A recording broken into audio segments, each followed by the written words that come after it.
Habang tumatagal, lalo nang nahirapan si Malen na pakisamahan ang kanyang asawa. Nagpatuloy ang pisikal at sexual na pang-aabuso nito kay Malen, na habang tumatagal ay lalo pang lumala.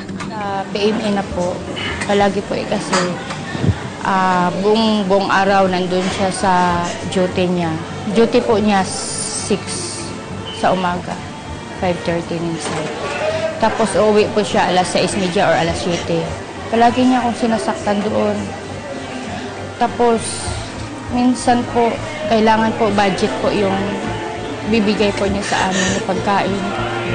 Good for 1 week lang po.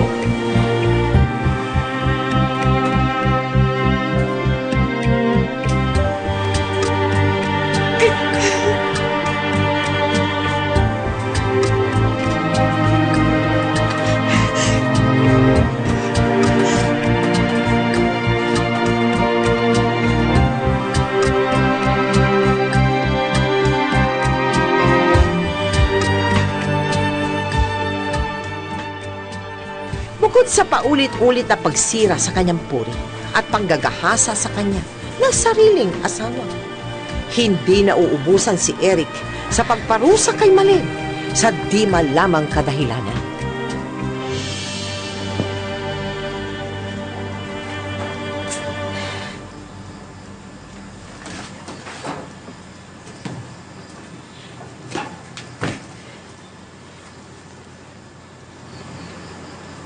Eric, pasensya ka na.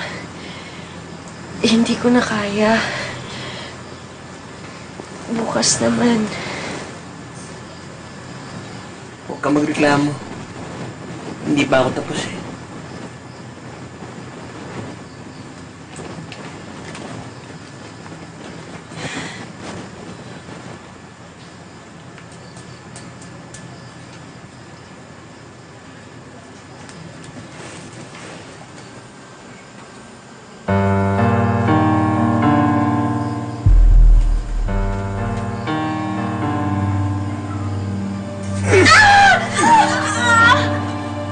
Sampal po, tapos pinaso niya ako ng sigarilyo. Ito po yung paso ng sigarilyo po. Tapos marami po akong paso. Kamaingay, baka magsing mga anak mo.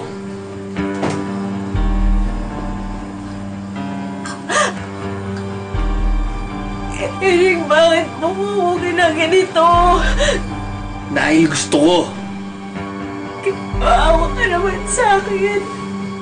Lahat ng gusto mo ang ginagawa ko. Inibigay ko lahat.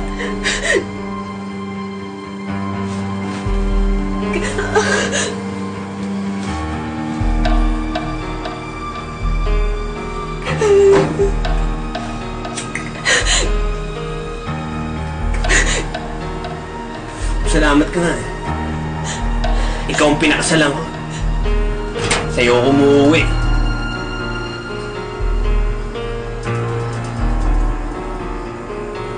Ano, nagtataka ka? Marami akong babae. Marami akong anak sa labas. Kaya umayos ka. Pwede kitang iwan kahit kailan. Pwede ko nga patayin kung gusto ko eh.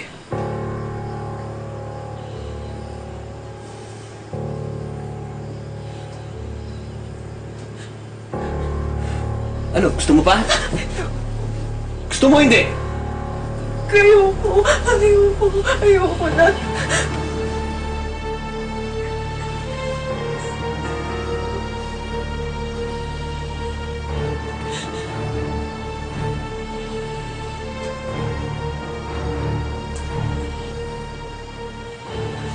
Kahit pinaso niya ako ng sigarilyo, hindi pa ako umiinom. Wala lang po.